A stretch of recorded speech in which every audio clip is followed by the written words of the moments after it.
There's space. Can I be on the news? You sure can.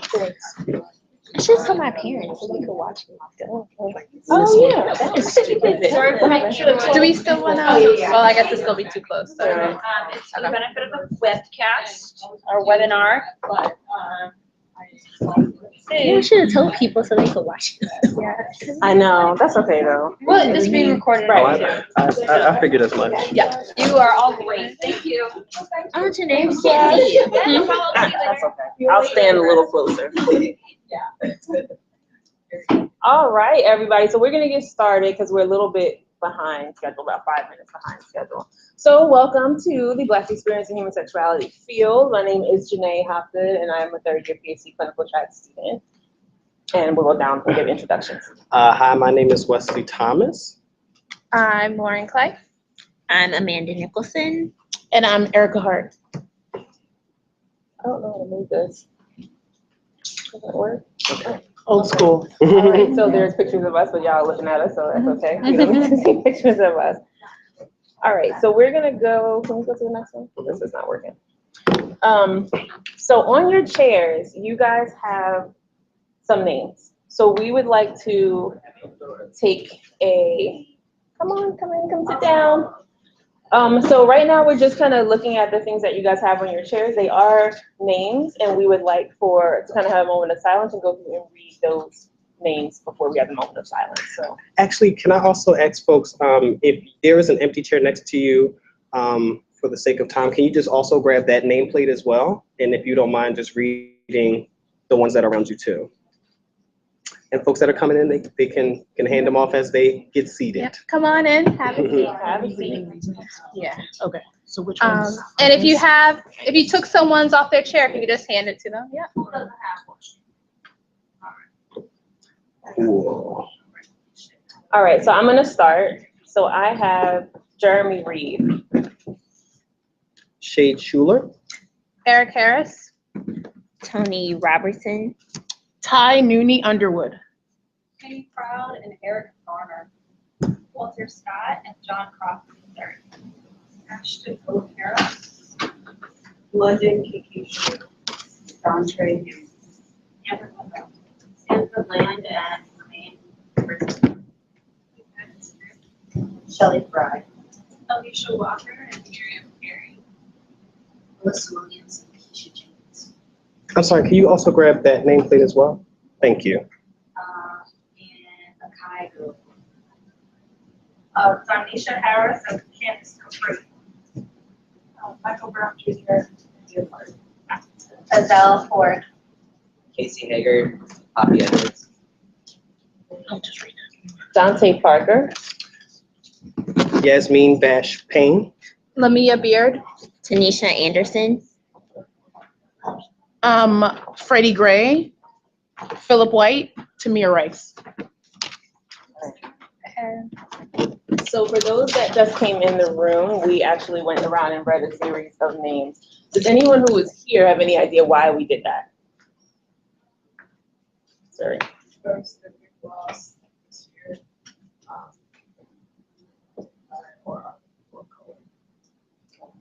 Is that what everybody else was thinking also? I think Wesley, you want to talk any more about that? So not just this year, but I think we've selected since the year 2012, all of the people of color. And honestly, the list was so long that we couldn't really incorporate everyone. These are just a select few names to represent the gamut of people of color in certain identities. So there's some trans-identified folks that you may have read off, some cisgendered, male, female, all of that. And we chose 2012 because we really wanted to frame it.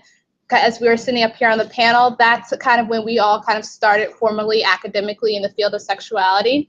So that was just been a few short years, and like Wesley was saying, we didn't read off. We probably read off maybe a 10th of the names. So another part of the reason that we did this was to just highlight that this is what our society and what our experience is couched in a lot. Like, this is the subtext that's going on around us all the time for people who look like us. And it's it puts a different frame around things that I think some people don't really get. I know we've heard a lot about that today, so I hope that it's a little bit more real for people that it may not have been more real for before. Yep.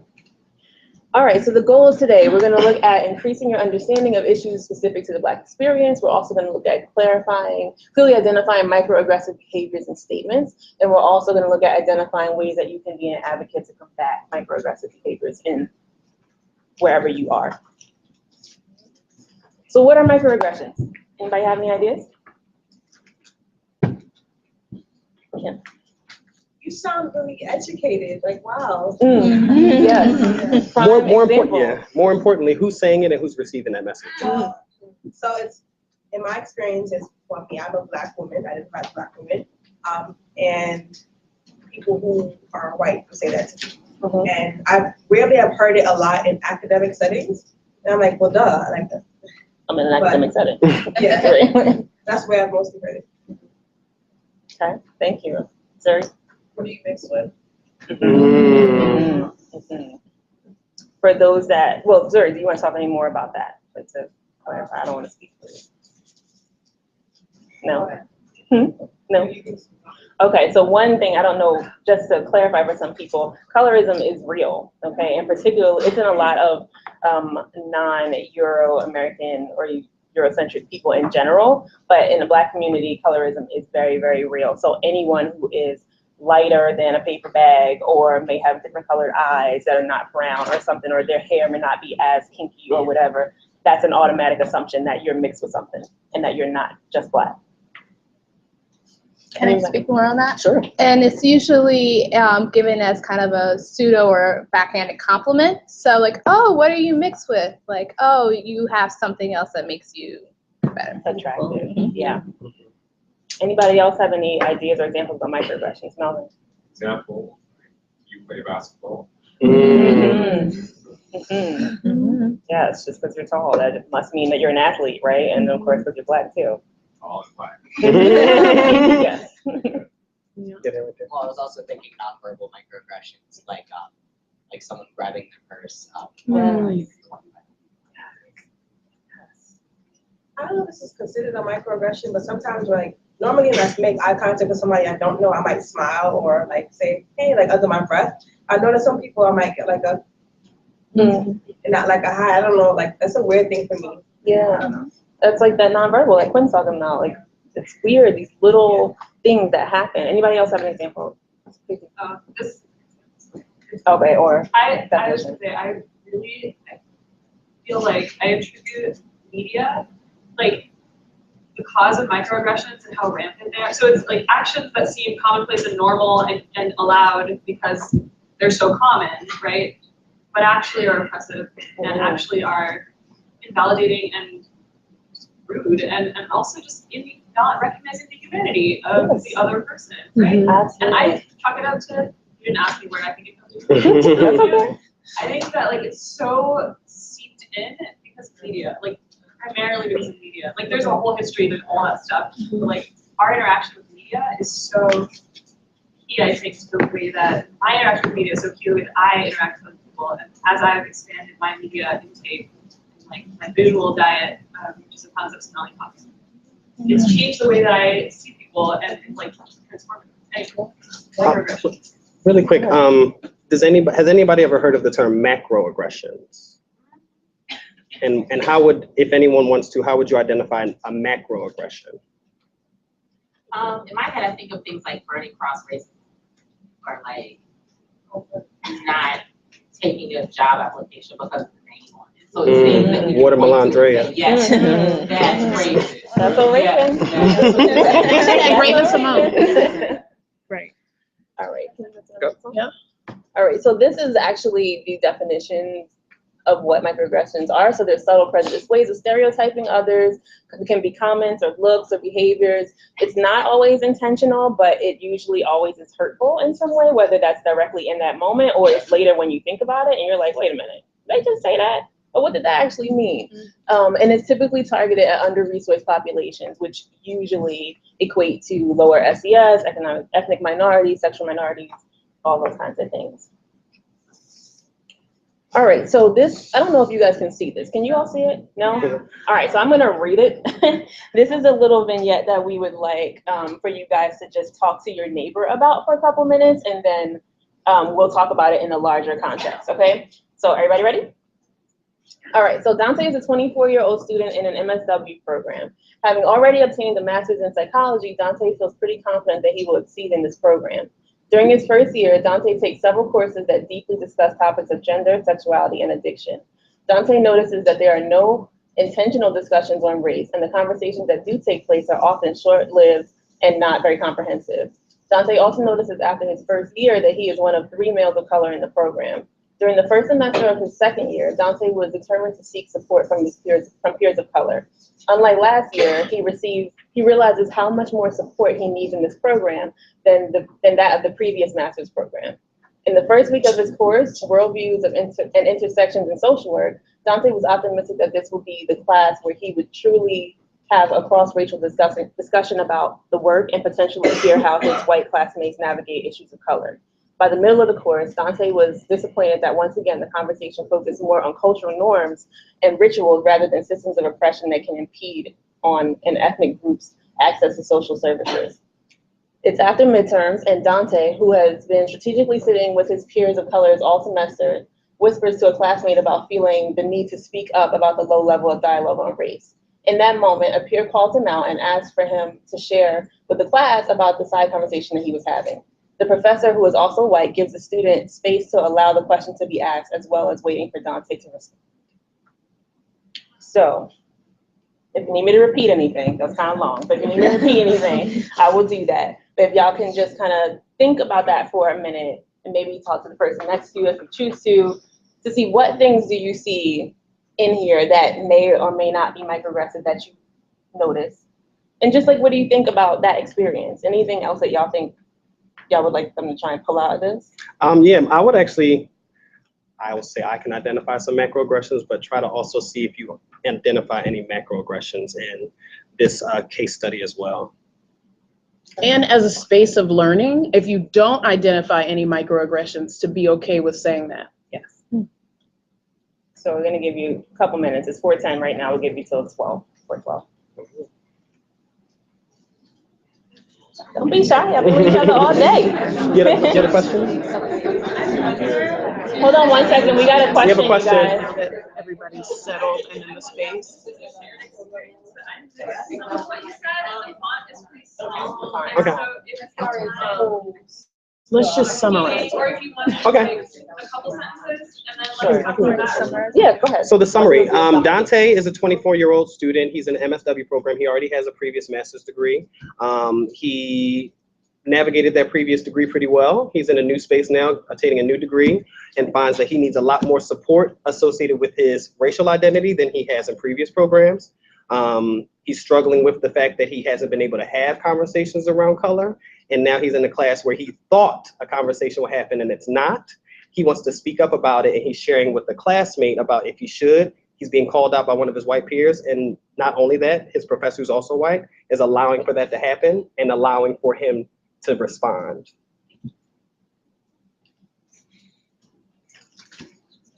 Like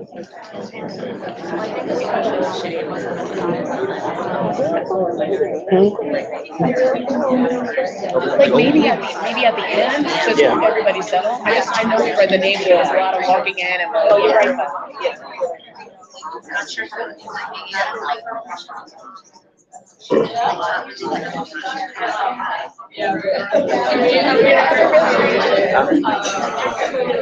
I know Tracy is right in that moment, because Tracy was in the class that happened then.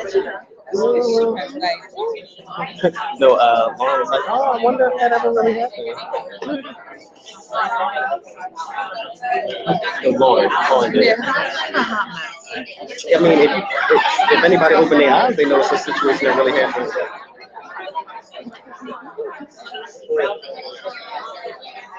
This is a very diverse world. I know. When I tell you, when we first saw that, I was like, this is about to be the foolery and the fuckery.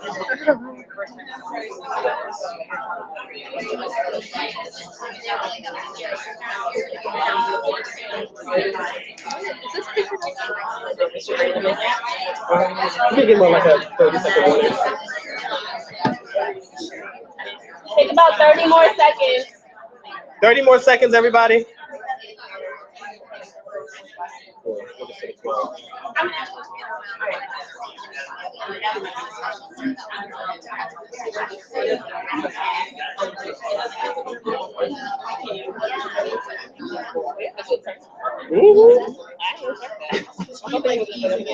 I'm like so, as this question part, I'm like so excited. All right, so let's come together, everybody. 5, 4, 3, 2, 1, All right, so stop. who wants to share about what their little group talked about? Our small group. Hand over here. A small group, Melvin. What we were discussing one thing is just how real this feels. Mm. It seems as though whenever a conversation about race comes up, it's easy to dismiss it or to change it because feelings of guilt or anxiety can come up. And so it's a lot easier to focus on other subjects that's like more distant or external, like you're saying, like a gender or like SES or something like that. And we're discussing some microaggressions. We'll want to say anything about that. Oh, yeah, I mean, I think the student, calling Dante out, I think he has a right to hear what Dante has to say, and do that in a like, public way, and then he's backed up by a professor who's saying, oh, yes, you are allowed to have that space, you are entitled to that. And like one last thing that we added to that was like how it was almost as if the professor was setting Dante up to be like the black voice. Yes. Thank you for that. Anybody else? Well, adding on to that too, we were talking about how it shouldn't be up to the person being oppressed to do the educating about how they should be treated, because something else should be already in place to educate the people who are responsible for educating people about the subjects. And I was also realizing part of the reason why maybe the discussions about race were cut short because they weren't seen as relevant to the course material. It's mostly about gender and sexuality and addiction. Absolutely. Thank you. Tracy. So going back to the idea that Dante needed support, this was not explicitly put in this case, but it has been my experience and the experience of many other peers, Black peers of mine, that that has the potential to be microaggressive as well, because the assumption is that if I go to, in many cases, if not most or all, my white professor, my white program head, and say I need support, the assumption is always that it's academic, that it represents some type of deficit in their ability to master the material, when it's just like, I'm not comfortable. I don't. Right. Thank you for that. Thank you. Candace. Yeah. I also pointed out the main thing throughout the whole thing is that there was no intentional discussion about race whatsoever. Yes. I feel like whenever you decide to ignore something, especially that big, it only caters to the ignorance, right? And most of the time, being in an academic setting, that's the only time where you get educated on something like that. When you go home, you don't get educated in a positive way about these things. So I definitely think that was a big thing. Yes. Absolutely. Anyone else? Tracy, you got another one? She's chomping at the I was bit. trying to only use one time per session. I used it already. But I do think, especially when you're talking about general topics, right, and we don't bring up race, that does become microaggressive because it assumes that it doesn't matter and that people don't have racialized experiences. And so the idea that we could talk about worldviews as if race isn't part of that, especially in this country. It's like, it's a slap in the face for people who have to deal with that on a regular basis. Yeah, that definitely seems, for me, that harkens back to what Janice is saying, like that there was an intentional leaving out of this huge part of this country's culture. Like, it's ridiculous, really. And I also, like, for that sense that, oh, well, we have that. Like, that's not an issue that we have to deal with. Whitney? I was just gonna say, it's over, it's going into the way we structure the classroom, with the latest scandal of raw publishing. Leaving out slavery in putting in the words immigrant workers. Yes, that is real. That is real. So it's ridiculous. Sorry, Whitney. Right? It's very macro. Very macro. Yeah. And that's what you come into in the classroom. This is what you're expected to learn. Right. Yeah. How could Dante begin to feel comfortable with Right. not set up for this as a university? And to add insult to injury with the thing that Whitney's talking about, that company did not agree to take back those books. They just said they would stop printing them, Right. but they didn't say that they would reprint correct information. So there's still all these textbooks out there for grades. I don't know, was it 5th grade, 6th grade, whatever, kids that say that. And when you look at the system and the budget, how long are they gonna have those books for? Exactly. Lori, did you want to say something? Do you need to go? Okay, and I just wanted to just highlight another theme too, is when we're talking about service fields, and we just had a really great keynote about visibility. Dante is one of how many? And to me, I feel like that's macro-aggressive, because when we're talking about recruitment, when we're talking about retention, when we're talking about raising visibility in specific fields, there needs to be a little bit more than just accepting the student. If we're not getting the applications, what are we doing to make sure that these people are coming in? If we're going to change the field, if we're going to make strides to be more inclusive, then what does it look like when we're taking in students? And then how are we outreaching to get the students that aren't in our classrooms? Mm-hmm. Yes. And to add to that, because I'm sure if there are 3 now, that there were probably at least 5. Mm-hmm. And so following up with the 2 to say, why did you leave? What have we done? And I think this is a problem that's not just in our program. I've been part of, folks who know me know I have many degrees. I've been part of many programs, and I have consistently seen Black males in particular start with me and not finish with me. And nobody goes to them and says, what happened, right? To find out. And there's science out there that talks about what helps Black men stay, but who's consulting that? Sure. Thank you, guys. All right, so now we're gonna turn to our lovely panel. And they're each gonna take a minute to kind of talk a little more about their specific experiences with, like, in this field in general, whether that's academic or personally in their professional life. So whoever would like to start. I'll start. Everybody's looking at me. So I have been in the program. This is my 3rd year. I'm an MED. Thanks. I'm an MED track student. If you're not familiar with the program is actually 2 years. But I'm still here. It's okay. Just to level myself a little bit.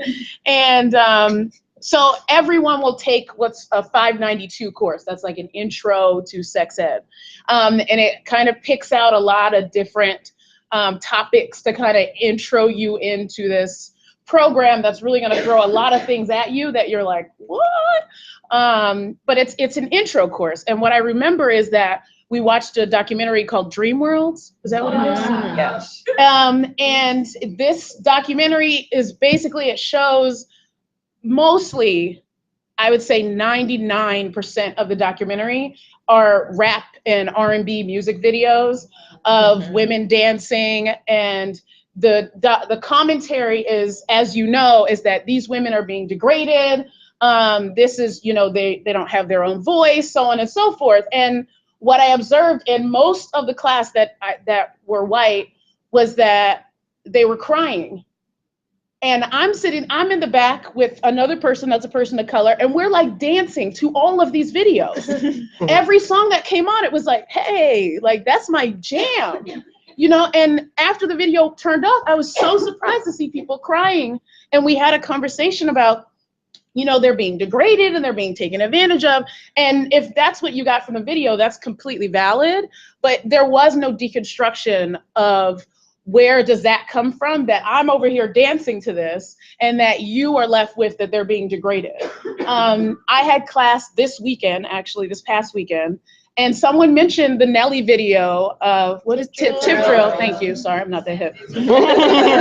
and that person mentioned the credit card slide down the butt and was saying, very blanket statement, it's very degraded. And look, we're grad students. Like, it's gonna take something more for us to like kind of deconstruct what we're saying. Like, it's degraded, what does that mean? If something is problematic, what does that mean? Like, to just go on and just say that you're really shunning people, if that makes sense. So that,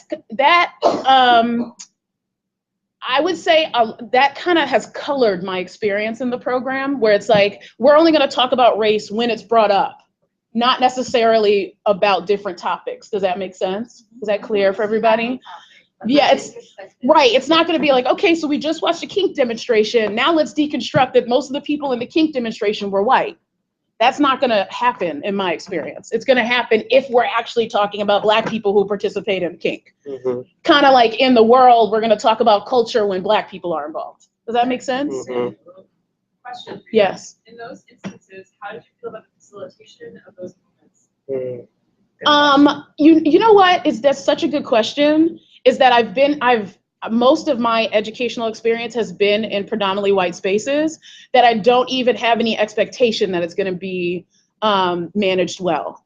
I don't even have necessarily an expectation that it's going to be great. When I'm listening to Feminista Jones, like, I get so warm because I'm like, you understand me.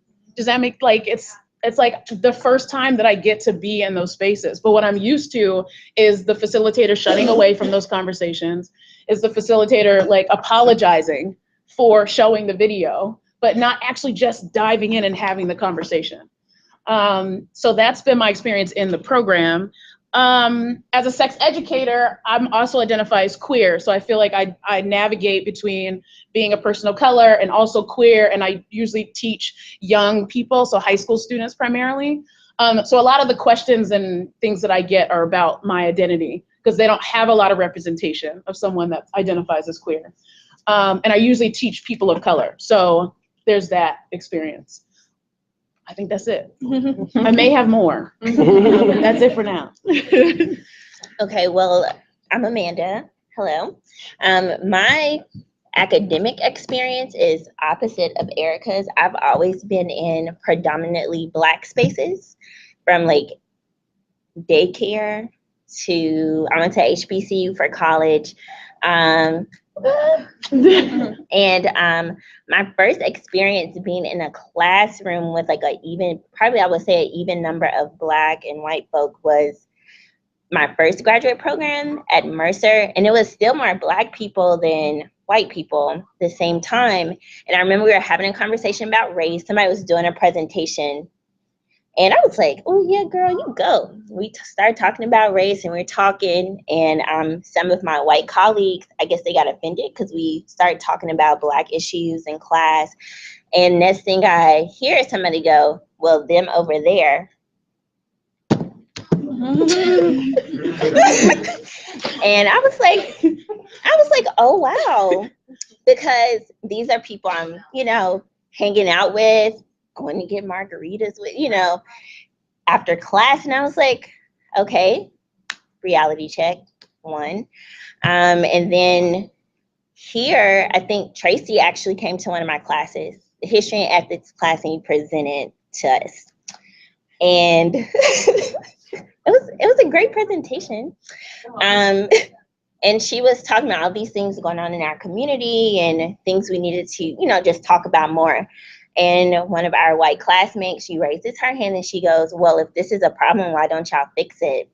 And yeah. And you just saw.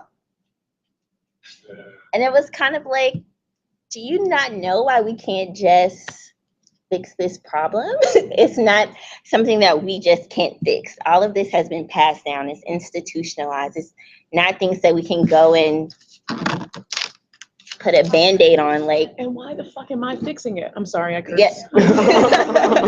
So that has been my experience as an academic. As a professional, I just started teaching on the college level, and right now, majority of my students are Black, and I'm actually teaching sociology, which is very interesting.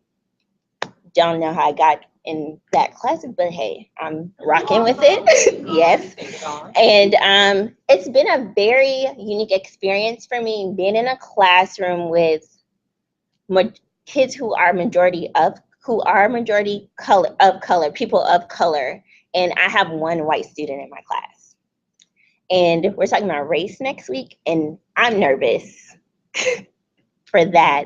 And it's a lot, and I feel like growing as an academic and as an educator, I'm learning a lot about myself within my Black experience in this field, and being very conscious of what other people say, what they don't say, when they take your help but don't offer theirs, like in the classroom setting. And yeah, that's where I'm at right now. So good afternoon, I'm Lorin, and I kind of want to echo what Amanda was saying in terms of finding kind of yourself and understanding your Black identity in these academic spaces. So I always say that I've never had a non-racialized experience. Every single experience that I've had in my life has been as a Black girl or a Black woman, and I find it frustrating in academic spaces where you have to explain the nuances of that to people who just will never, ever get it. And I think one of the challenges, particularly in the field of sexuality, is that it's such an esoteric field, it's such a small field. And for white students or people who identify as white, it seems they have a plethora of people to call upon that look like them, who might have a similar experience to them, that can provide mentorship.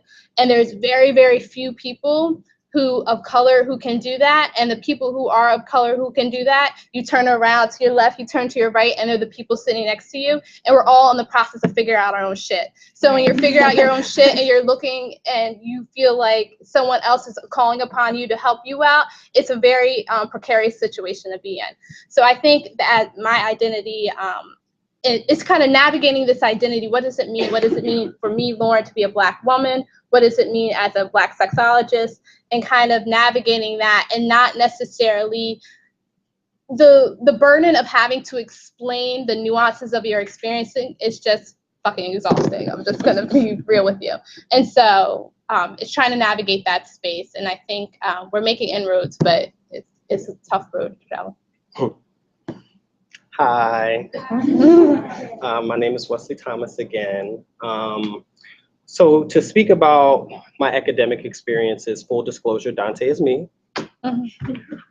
So that is an actual experience that I've had in academia. And it's something that I've realized is a theme that follows me in academia, is being the only Black man and then same gender loving Black man in a lot of academic spaces. I was lucky enough to start my academic career at HBCU, which was a safe haven for me. I think it buffered me from a lot of shit that I was going to come into contact with in non-HBCU spaces. Always feeling like I have to be on the cusp of navigating my identity and then that respectability of knowing who's in the room, because I don't want to shake things up. I don't want to be the angry Black man talking about race at every classroom. But once again, when you don't hear those things, and when you're talking about something that's deeply rooted in Blackness, when we're talking about sexuality, and when we're talking about the history of sexuality and the sexuality field and reproductive rights and how that was built off of incarcerated women and slaves. And when we talk about those things and then we don't bring that into the classroom, and then I'm supposed to, as a Black man, talk to a woman of color and say, go and get an IUD, it's okay. Not all the while talking about the trauma that they may experience that I know of, but that I can't share with my classmates, because then I'm derailing the syllabus. So to some degree, that's just something that I've always had to navigate in academic spaces, because these are conversations that I can have seamlessly out in the street. But it's that space when you're in the classroom, because there's that hierarchy and you don't want to then become the lecturer or the professor.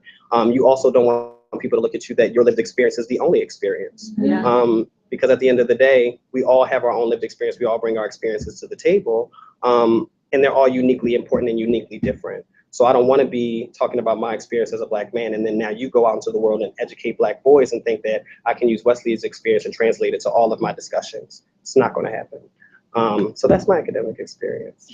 My professional experience, it's transformed in the past year. I came from a place where having a master's degree and trying to find work, and I'll just speak specifically to the city of Philadelphia. For someone of color, you can do frontline work.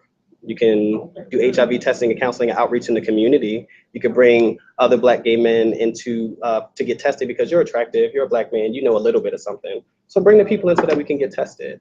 Do outreach, do frontline. I want you to link people to care, but I'm not going to have you in a position of power, even though we know that you're qualified. We know you have the credentials, but we don't necessarily know if we want that element in leadership. So that's been my experience there. But luckily, what I've been able to do now is because I said, I'm tired of this shit. I'm leaving Philadelphia. I'm getting out of here. And luckily now I'm at an organization, even though they don't have a racial focus, which is something that we're still navigating, the fact that over 60% of the staff are people of color is phenomenal for me. That's like a utopia for me, that I get to walk into the office with my headphones on and I can dance and I can jam and nobody's gonna look at me sideways saying I'm being unprofessional. It's just a really great experience that I've had. But even this morning, I wrote a post on Facebook just talking about, once again, I'm finding myself in a space where I'm the only Black man. And it's just something that, that's why I asked that question, because it's like, what's going on where there's just not enough men of color coming to the table to have these discussions, because they're having sex. They're talking to other people about sex. They're getting evidence-based curriculums tailored for them. So why aren't they here? Mm-hmm. And what does that say about the field? And what does that say about how we're educating the next wave of sex educators, that they're not feeling like they can come to the table? So that's something that I'm navigating, and it's something that I'm trying to reconcile, because yes, I want more people to be at the table, but then like Feminista Jones says, why would they show up? Why would they come? Ooh, it's a lot to follow. So I'm Jeanae Hopgood. Wow. So I think in general, experience-wise, I've had mixed experiences. However, there's really a lot to be said for being able to see yourself in other people that are around you. And I really can't stress enough how important it is to talk about diversity and to talk about different groups and address those things in a professional space and in a personal space, and also to actually see representation of it. Like we don't really, like, we see a lot of everybody else but us, except when it's talked about a lot of times in a negative way, or when it's over sexualized or whatever. So being able to form relationships with, people that look like me and have similar experiences to what I have had, that is like invaluable to me. And there really does come a moment when you're like looking for people. You're at an event and you're like, is there any Black people here? Like, and that, for real, like, I know that probably sounds crazy to some people, but that experience is real. I remember we were at the Woodhull conference, and Kim was there, and I remember seeing her and her partner, Brittany, her business partner, and I was like, I gotta go say hi. Like, I gotta go say hi. And just that sense of urgency of like, I need to connect with someone else that looks like me and let them know I see you and you see me, that is invaluable. Mm-hmm. I can remember being at ASEC last year, and there was like 5, 10 of us max out of like hundreds of people that were at this conference. So like that experience of coming to a place and you're like, there's nobody here that looks like me. There's nobody here that's even talking about anything that's related to me. Or there's people here that are talking about it, but they're wrong. Like, they're incorrect, or they're making gross generalizations about an entire group of people just because that's what they think they know. And there is that experience where you don't always want to be the person that's gotta like be the Black spokesperson for what's going on. Well, no, I don't want to call you out all the time. I don't want to be in a fight all the time, a verbal argument. I want to be able to just be there and be in a space, have your information be accurate, and also feel like you acknowledge me, like you see me too. And as a peer, not as that other person. Oh, I don't know about them because that's that other. You know what I mean? That experience is really, really, really invaluable. And I know that sometimes that need for camaraderie and that need for recognition can appear to other people exclusionary. Some of that is privilege. Just call you out on that. Because some of that is really just people feel excluded. And they're like, oh, I don't want this group of people to click up because that makes me feel excluded. But there isn't a recognition of what that person may need and how important that is for them. So that's school. Personally, I mean, in terms of just microaggressions in general, or just overt, like, you're just being a jerk. You know, people thinking that like you're always an angry Black woman. Anytime you say something, you know, this happened to me at my job. I said something to my supervisor. Well, you're so aggressive. No, I'm just being like direct. And I've cross-checked it with other people that I know personally and that I don't know personally related to emails. This is about an email. I sent an email and apparently I was aggressive in my email. Okay, like 3 other people were CC'd on that email. Nobody else said it was a problem with it. But you have an issue with it. And this is a woman that is not, she's a Caucasian woman, and she seems to have an issue historically with working with Black people that do not just do whatever she says, really. And I'm not the one. So she had to get over that. I mean, I'm not on that team anymore, so thank the Lord. I have got promoted and I'm in a different position. But you know, that's a real experience that happens a lot with being viewed as like the angry Black woman anytime you say something, even if you're not saying something in an aggressive way.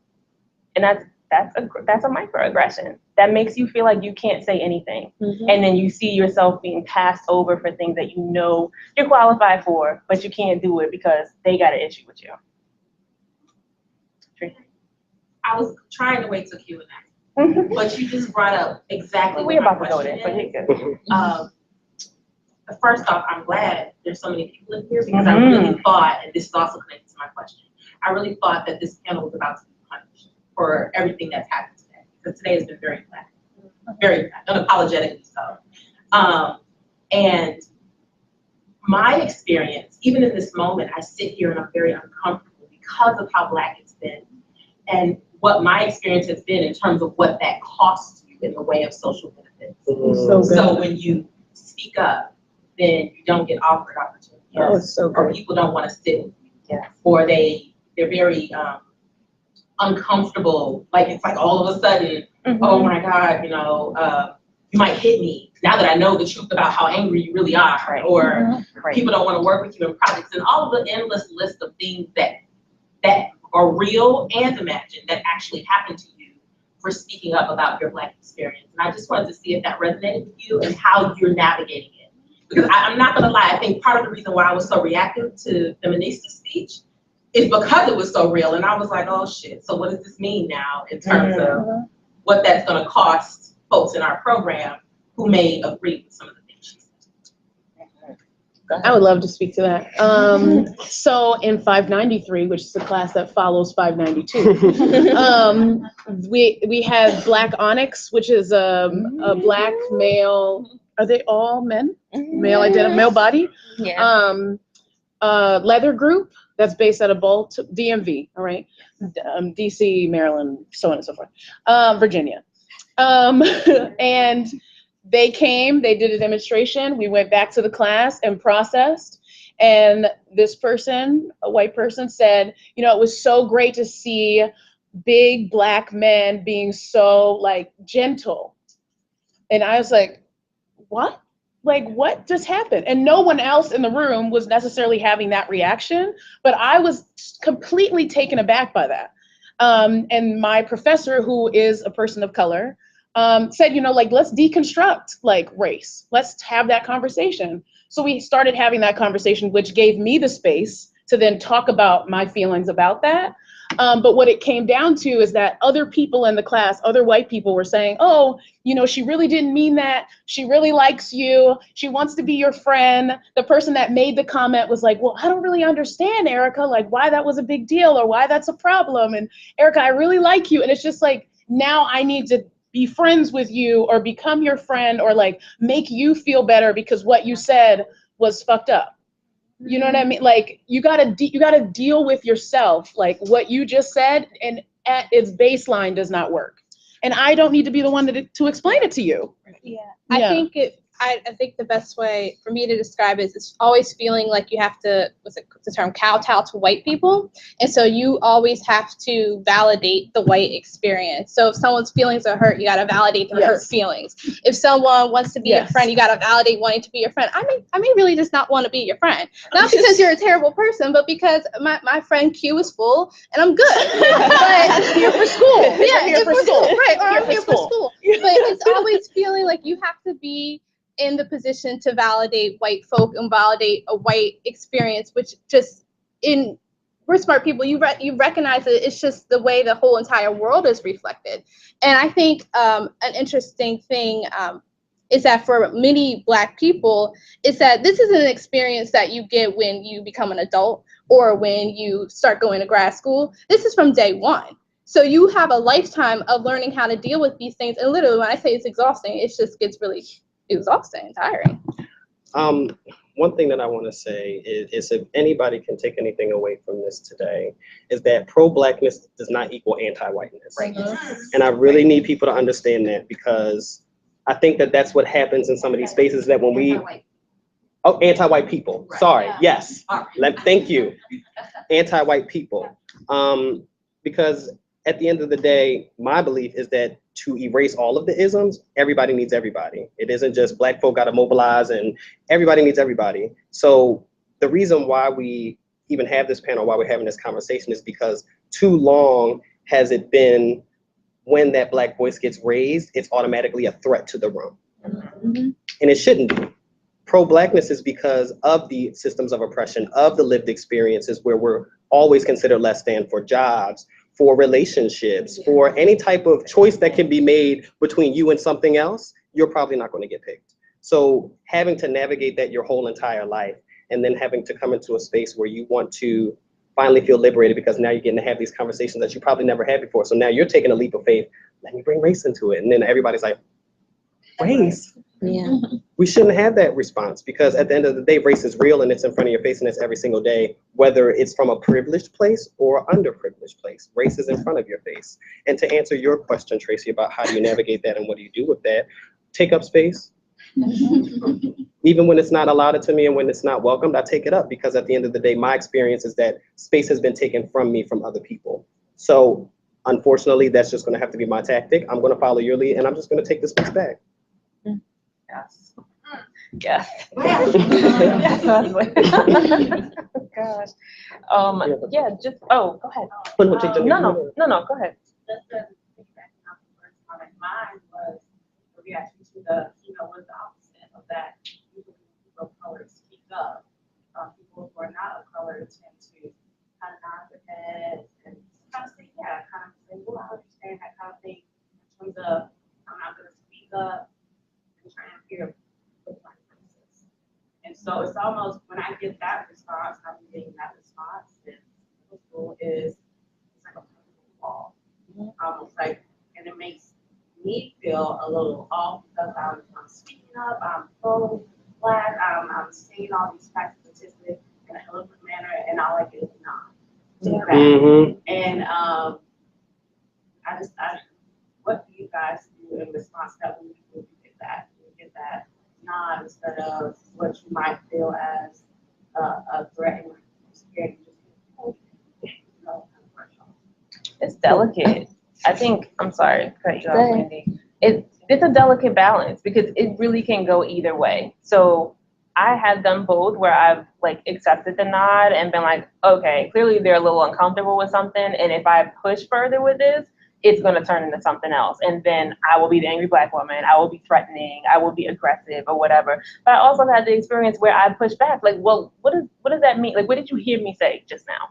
You know what I mean? As a therapist, that's reflective listening. What did you just hear me say? Like, what did that sound like to you? What did that bring up for you? Like, let's call it like the nod. Okay, I appreciate you nodding, but like, what did you get from what I just said? Yeah, that's good. To really like have that, open the floor for it and let you know, like, I'm interested in what you actually have to say about it. I don't want you to just co-sign just because you're scared or something. Like, I want you to actually respond and let's have a conversation. Let's dialogue about it. But it really depends on the person, because some people aren't ready for that. And then you do that and they can't handle it. And then it's like a total shy away from it. And then it's, that person's angry. That person has an attitude. That person is so angry about race. And there's a lot of mistaking passion for anger.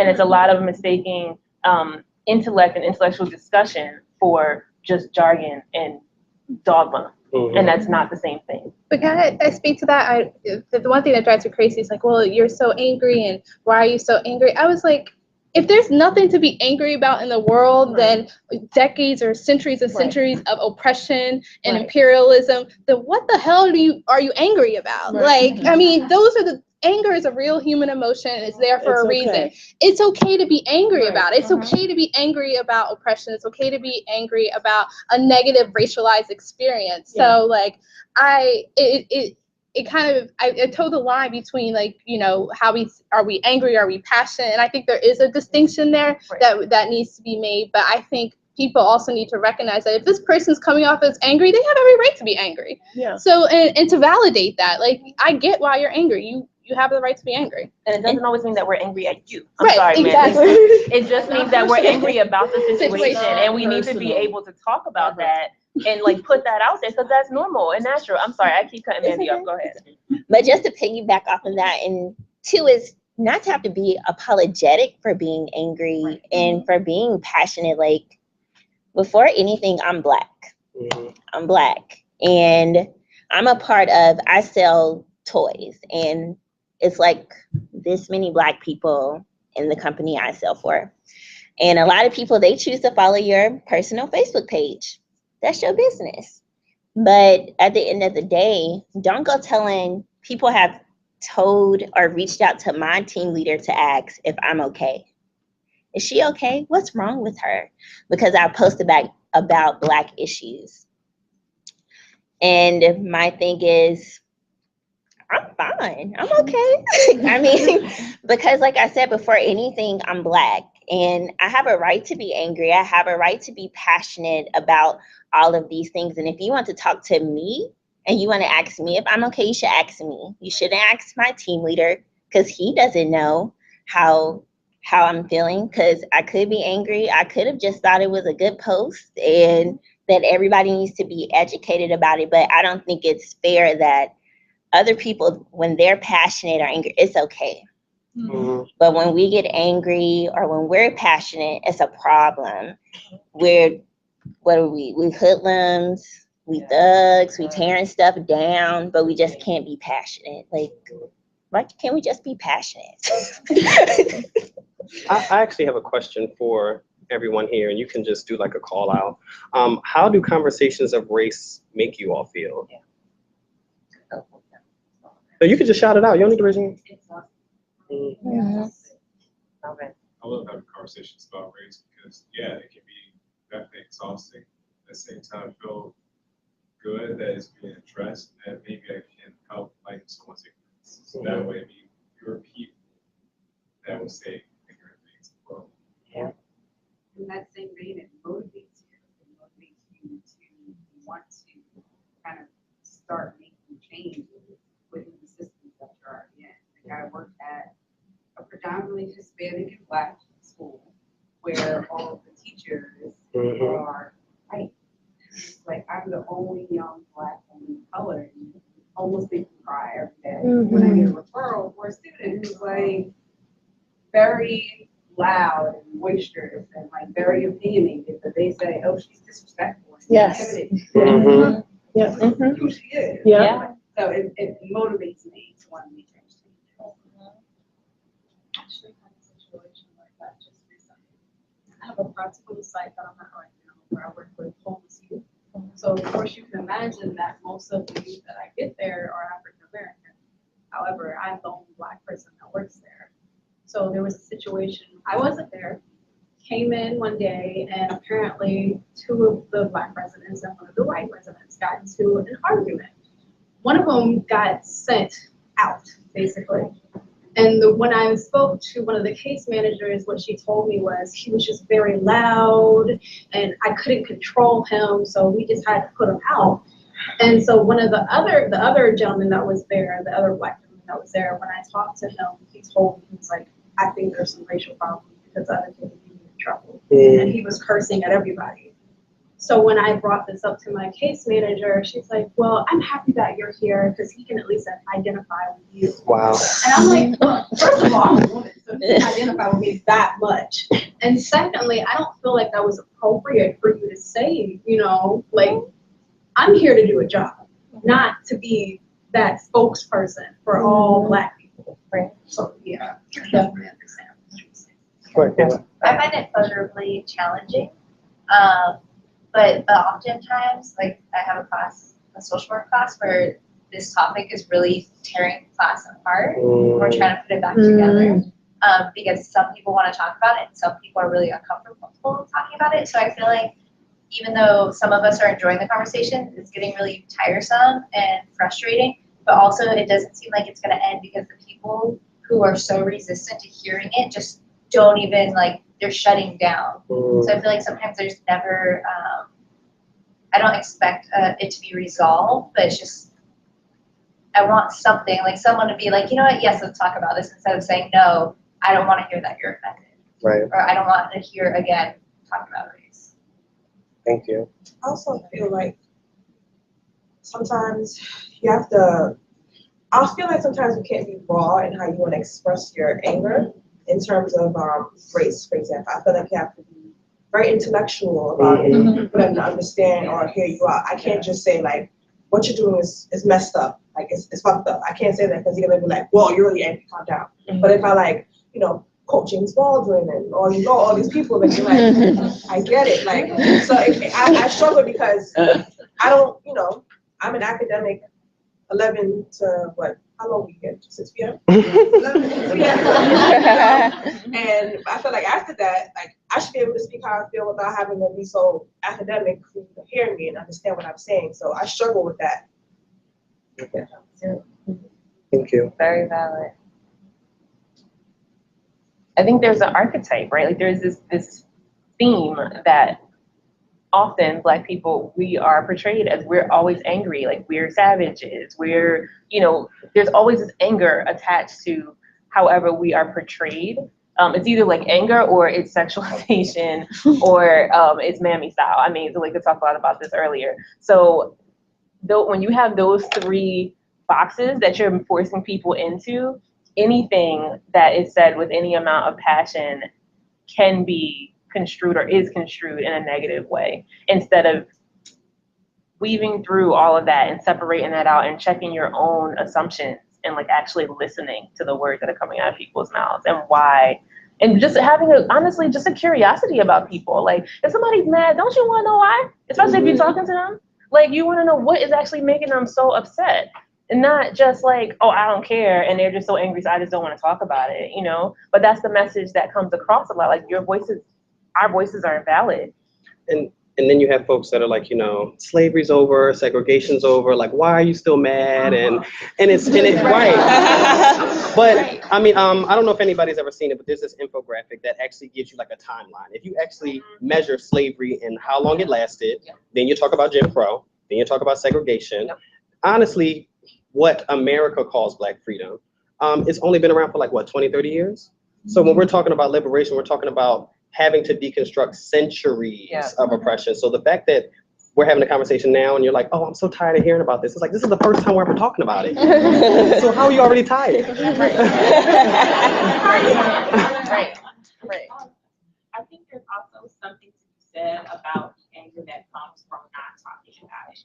Because there's an anger from knowing what my lived experience is, but that's different from the anger of being in a space where it is being blatantly excluded.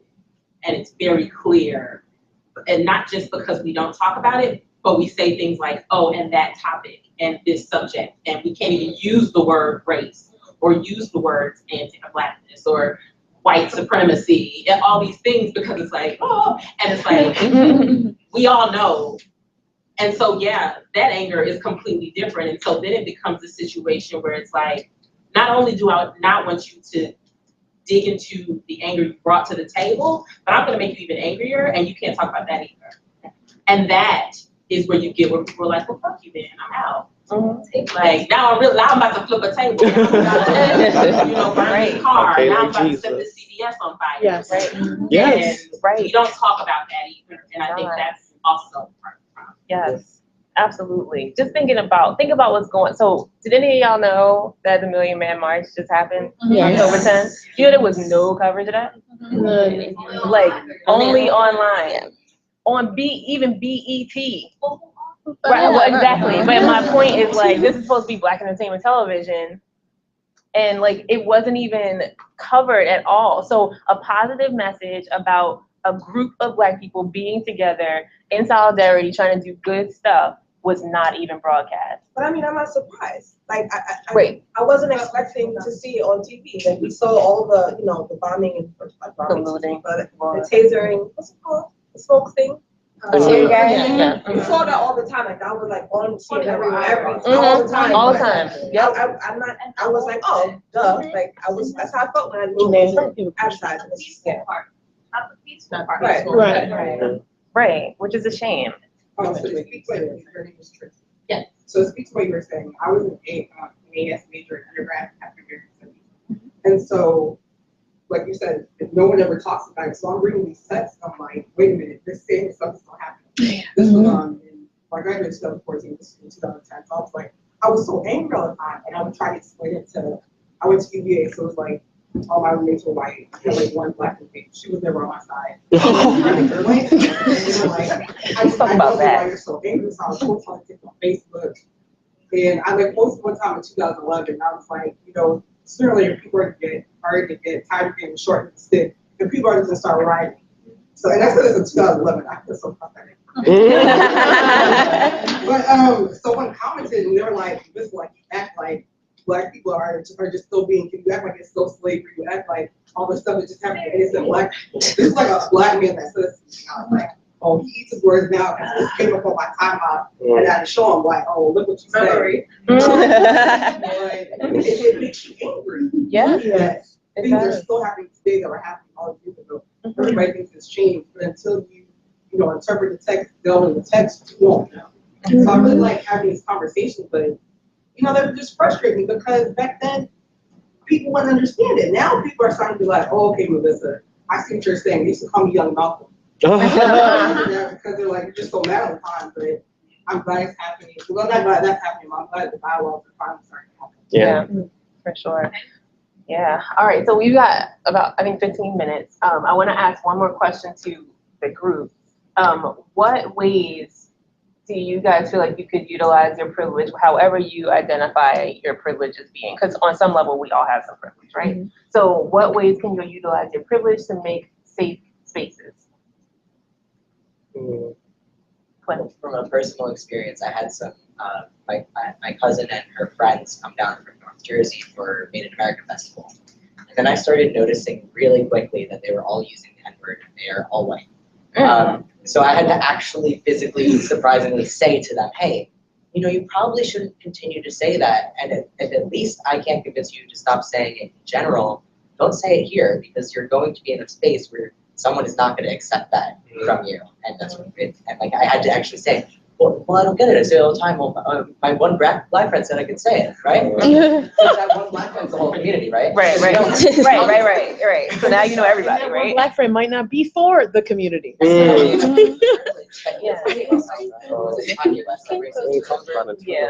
Right. So like you just said, different types of privilege exist on all different levels. So you see one person like, oh, well, they're black and they said it's fine. So obviously everyone like that thinks it's fine too. Oh, Lord. Well, thank you. Thanks. Yeah. They're my family. They weren't my family.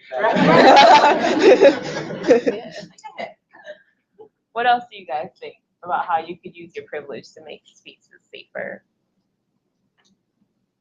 I have a black partner, and I also live in Tennessee, Philadelphia. And something that we've talked about our relationship that's important to me is never resisting me to be really considerate about where I take him, because I also live in rural Tennessee, not always friendly black Tennessee, and it would be an abuse of my privilege in the relationship to just assume that he will be comfortable everywhere I go. Yeah, Thank you. That's so great. Thanks. Anybody else? Crazy. I have like a long list, but I won't go through. One of the things I think that I would think is super important for me on my journey with understanding and struggling. It's a struggle. It's not easy. It doesn't feel good. It doesn't feel fun all the time. It's like hard work, right? Of like pulling myself apart and looking at like the immense history of anti-Black racism in the Indian community, Indian South Asian, right? That is in America, and like having to face it in myself, and having to see it and be like, yes, I carry racist tendencies. Even to this moment, I do. And so for me, the question was, how can you use privilege? And part of it is, I have the capacity to do work on myself, right? Like, I don't have to work day and night, and like, I have room and space in my life to do that, right? I could watch Netflix for 5 hours, or I could like watch 4 hours and read an article. You know what I mean? It's all about balance, right? So the point is that like I recognize that I have the room to do that work, and the reason I'm doing it is not so that Black people like me. Right. Yes. Yes. Thank you. It's not for me right now. We're gonna do it. I'm gonna keep doing it. Take it. The reason I do it is because I care about the bigger picture of what this means about the world. So great.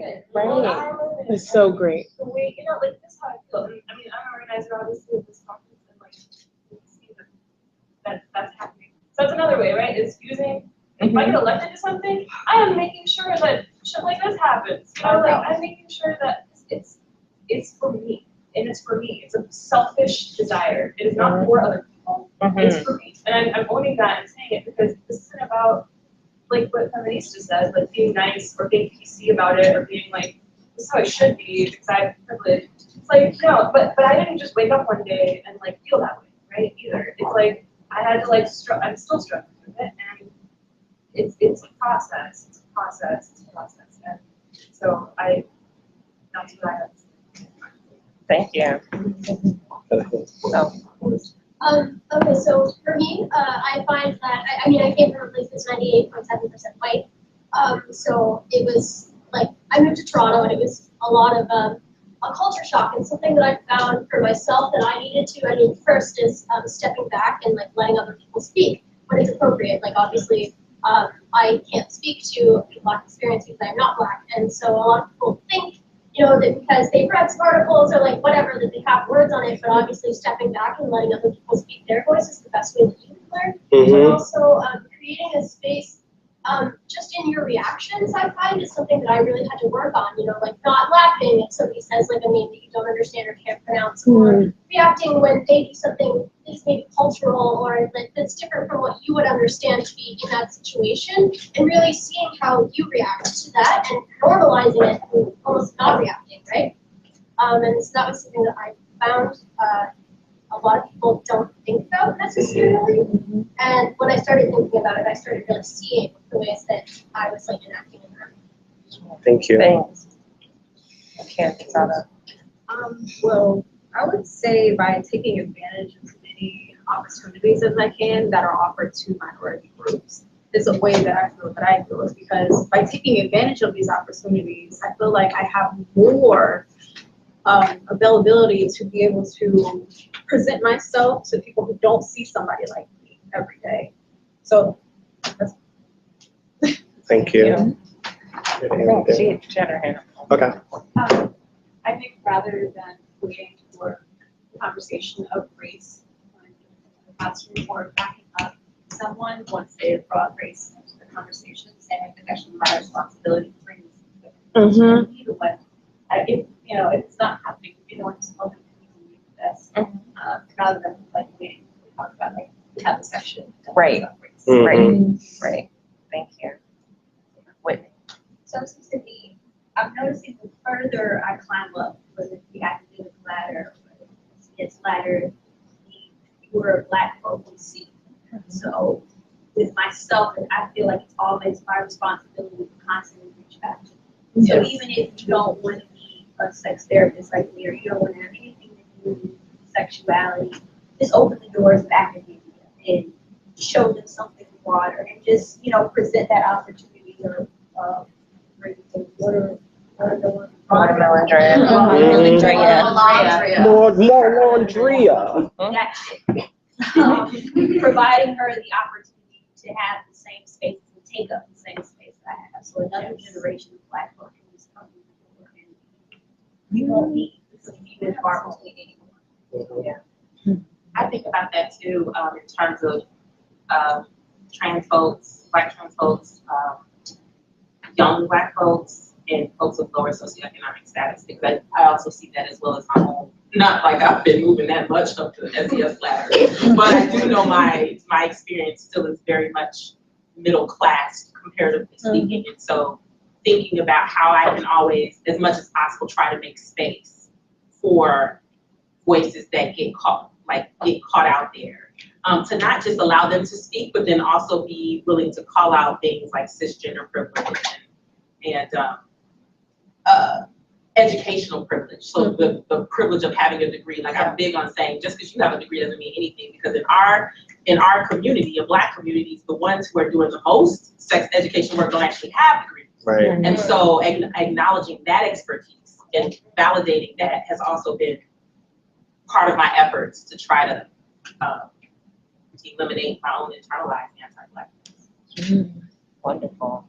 So I'd like to pose one last question to the panel because we got like 5 minutes. So what do you guys feel would be helpful from people who I'm kind of hesitant to use the word allies since with feminist society. but in general, like what do you feel like you would need from people in your environment that would help it feel like more of a safer space or accepting space? Sorry, we ain't prepped to talk about that. No, I got that. I got a list too. We can. I'll speak from my perspective. I think one thing that I haven't experienced is that don't wait for me to back things up with data to validate my experience. I shouldn't need to bring to you 5 case studies, a peer-reviewed journal, and 5 texts to let you know that I experienced racism. Yes. It shouldn't have to be that way. So if I'm letting you know, if I'm speaking to you about my lived experience, I need you to respect that, take that in, and process that. I shouldn't have to be hearing, well, I mean, that's your experience, but what does the research say? The research is bullshit. The methodology of research is bullshit.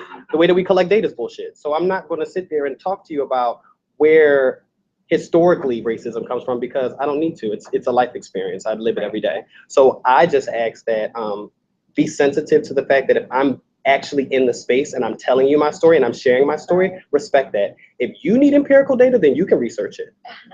But if I'm giving you my lived experience, then I want you to respect that as what it is and process that and allow me to be vulnerable and accept that and not challenge it.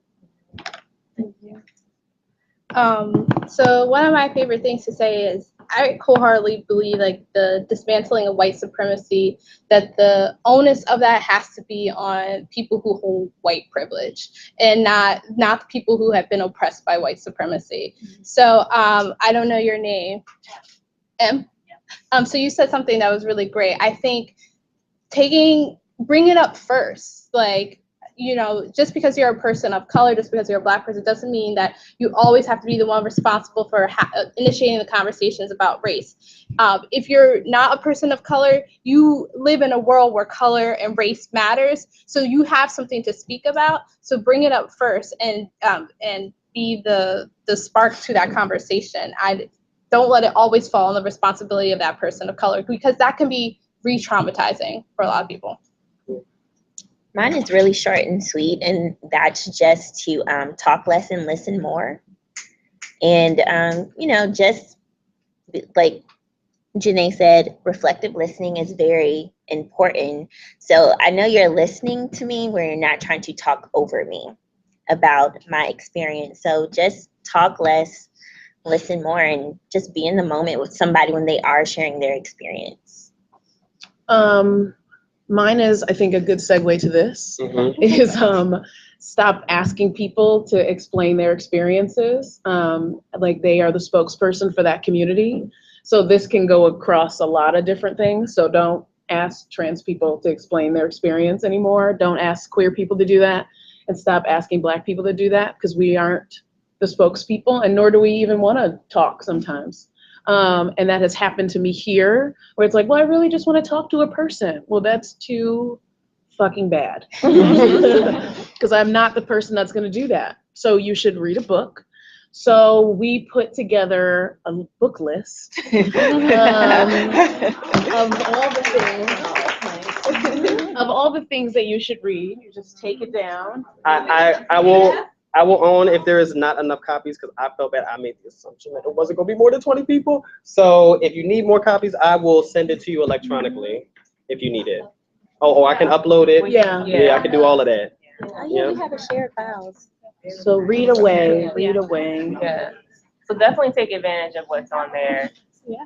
In terms of what I think that I would need, it's similar to what Mandy said. Like, I just need you to listen. You know what I mean? And ask questions instead of just talking. Yes. You know, show that you're trying to understand. Show that you're trying to do independent research. Show that you're trying to like really get a fundamental cellular connection or understanding to someone other than yourself, and not just like on a superficial level. This is something I'm thinking about as it relates specifically to the experience of being a Black scholar practitioner in our program. So please don't take this and go to other communities and be like, yes. Please value the great amount of vulnerability that comes in sharing a Black experience. Because like I said before, there is still in some circles some precariousness with admitting that there's racism and shit's fucked up, and I don't feel a good way about that. And so if a Black person is willing to trust you to share that story, please recognize that. Because I've had situations with white colleagues in this program when I first came, where I thought we had this bond and this rapport, and then all of a sudden, we don't talk. Or they have, they're talking about me, and I'm finding out through other people because they heard or I shared something from my racialized experience. And so I just please ask you to keep in mind that it's very sensitive for people to share these experiences because you don't know what it'll cost you. You don't know what the repercussions may be of admitting that, yeah, this professor, I have a real problem with being in this class. Absolutely. Cindy, We're almost done, but because we can talk about this later, but I want to hear it because you speak to me when you speak about studies, right? But we're in this program, most of us, right? So we're using the master's tools. So then how do we navigate through this so we can get like hooks? Come on. Up, and still have to have those feelings of, oh, I have to do this study, right? Because our voices aren't here, and because I need a job, right? So how do we navigate that feeling of using it and then wanting to dismantle it later? It's the whole thing of needing a job. I think. Oh no. Dance with the needing a job. Well, firstly, to answer even the concept of research, I think first off, we need new models. I think the theories that exist now and the models that exist are dated. They have been tested and retested on people that do not look like us. So all of these theories that we apply in these classrooms and in these sessions they're like, never mind, I'm not gonna go there. But to say that we need to find new models, we need to support new models and not think that, oh, well, you're just crazy and you're talking from some radical place. It's like, no, if this is a theory that I'm coming up with and it's something that, right, and Zuleika's a perfect example. A perfect example. Those are models that we need to start fleshing out and actually integrating into studies. If we're going to talk about sexuality, we need to talk about sexuality from a world view. Okay. We need to talk about what did sexuality look like for all people before slavery and colonialism and all of these other things. What did sexuality look like pre-Christianity and all of these other things? What did these things look like? Because there's an implicit difference in how we speak about sexuality for people of color than when we speak about it for non-people of color. We talk about it from a prevention standpoint. How do we reduce the rates here? How do we stop teenage pregnancy? How do we do this? But then when we're in non-people of color conversations, it's about pleasure, it's about relationships, it's about empowering. So what's the divide? Why can't I be empowered and sexy and sexual in my color? And you don't have to worry about the effects of teenage pregnancy or HIV. We need new models. Right. Absolutely. So yeah, that could be a whole extra presentation. So next year. So what we can do also is put this on the CHSS page or in the CEDSO group or whatever for anybody who does not actually have a copy of that. So just for your reference. Also for people who kind of trickled in while we were doing this one exercise. So we were reading off the names of the people of color who have passed since 2012. Since 2012, which is basically since I think all of us have been in this program, we kind of use that as a cap. And we were supposed to do a moment of silence, but there were people like coming in. So we can just take a minute now to do that, and then we can exit.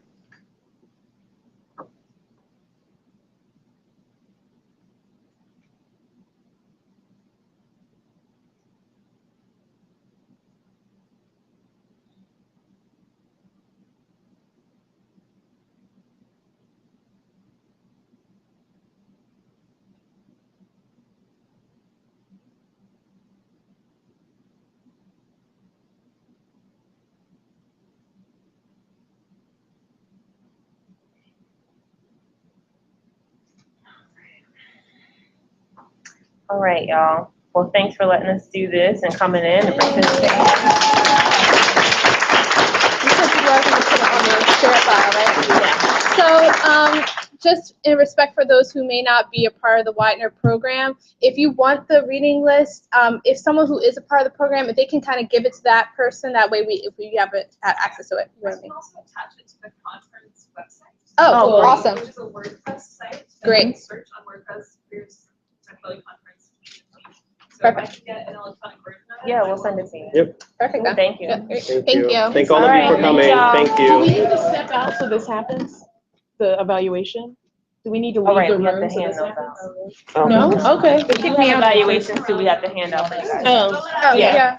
Here's the evaluation going around. Good job. Yay! Sorry, my educator came out. I was like, I need everything to be in this panel, like, no tangents. We're sticking to time.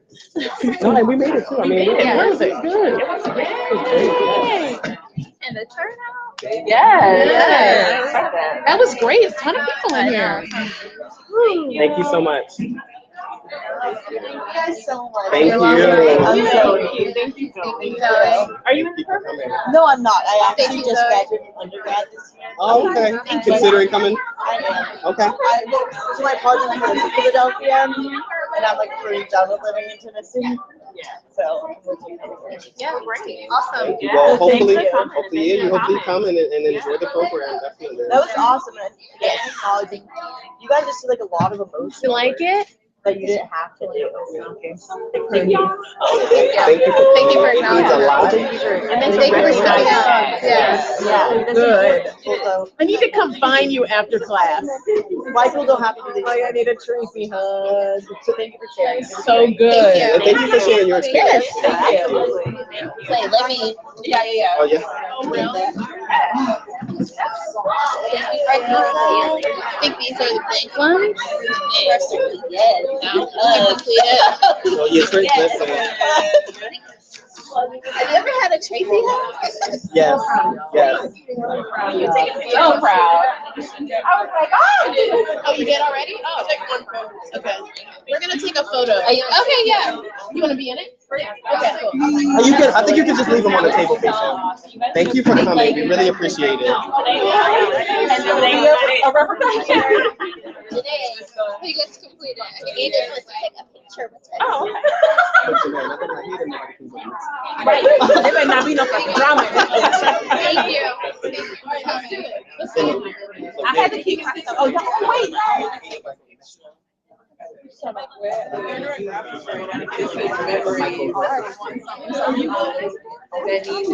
On paper, I'm done.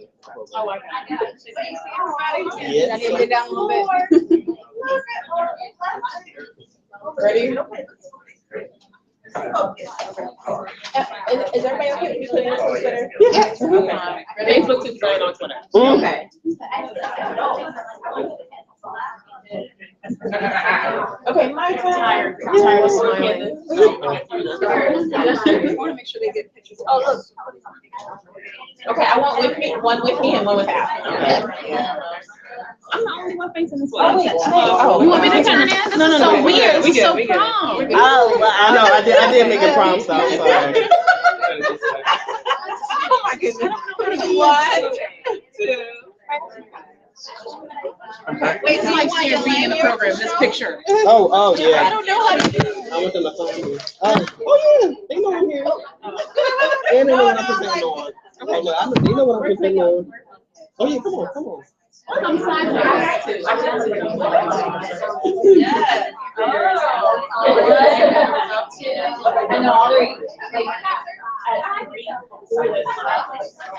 Should we look at pictures? I need looks. I'm all about that. So you got like 6. All about people being able to go through and pick. Appreciate that. Yes. If I don't know your name, I need to get to know your name and you get to know mine.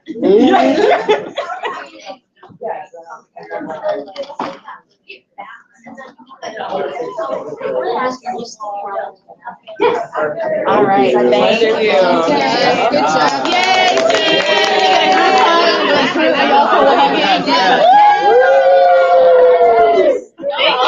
You're willing to do that.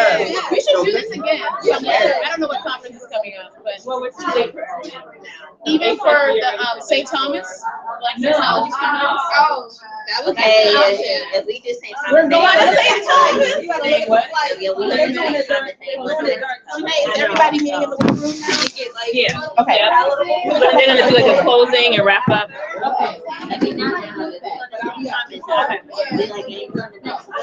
Because in the mixer. Hey, so y'all don't go to Mexico. I have to stay for the mixer because I'm like, but I stay here for that.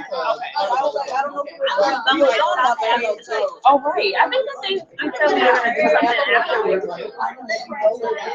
I feel like they've had another roundtable should be a different experience than the conference that was. Which one? Yeah. Because I think from what Yeah. Did you like it? You want to know what's I love to make it more here. I needed it. And the hotels are the most expensive. So I get it. I'd love to go sometimes. Yeah. And I don't know. I doubt they're gonna be like, especially if my proposal gets accepted, something. Jeanae distributed the same. They give you a discount for us for like watching. Pretty much like that. Then I heard some folks say, oh, they didn't have to pay. I'm on the panel still, so if it gets accepted, and then I got my credits because I know I justified in my job. Yeah, so St. Thomas, I'm gonna be presenting it like that.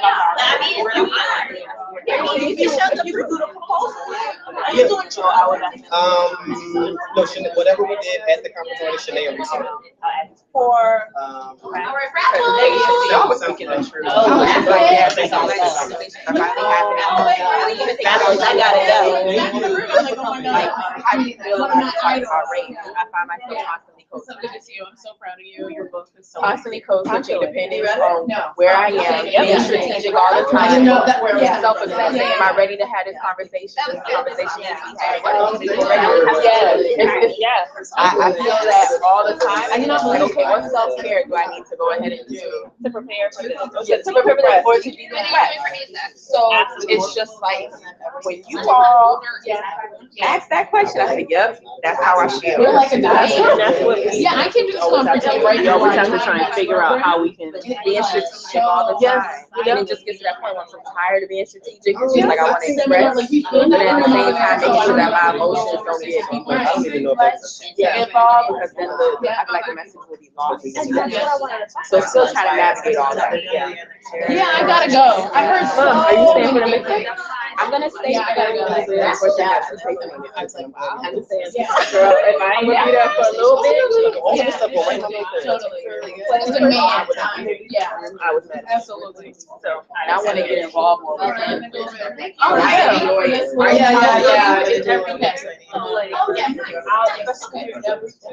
I'll definitely try. I saw how much they got. And I'm very serious.